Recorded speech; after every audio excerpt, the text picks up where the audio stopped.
জাতীয় পার্টির কেন্দ্রীয় কার্যালয়ের সামনে পুলিশের বাধায় দলটির সমাবেশ পণ্ড হয়ে গেছে। শনিবার বিকেল 4:45টার দিকে এই ঘটনা ঘটে।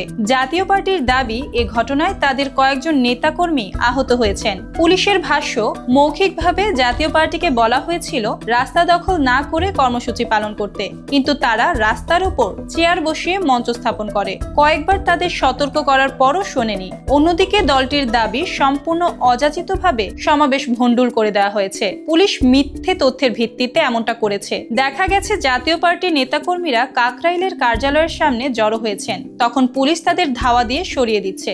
এ সময় পুলিশ জলকামান থেকে পানি ছুড়ে ও সাউন্ড গ্রেনেড নিক্ষেপ করে নেতাকর্মীদের ছত্রভঙ্গ করে দিয়েছে। বিকেল 4:30টায় দেখা যায় কার্যালয়ের ফটক বন্ধ, সামনে পুলিশ অবস্থান করছে। সমাবেশের জন্য আনা চেয়ার টেবিল সরিয়ে নিচ্ছেন ডেকোরেশনের লোকজন। এদিকে 4:45টার দিকে পুলিশের সামনেই কার্যালয়ের সামনে থেকে দলটির একটি মিছিল বিজয়নগর থেকে পল্টনের দিকে রওনা হয়। এ সময় রাস্তার আরেক পাশ থেকে একটি মিছিল থেকে 9-10 জন এসে তাদের উপর চড়াও হয়। এতে জাতীয় পার্টির একজন আহত হয়, পরে তাকে হাসপাতালে নিয়ে যাওয়া হয়।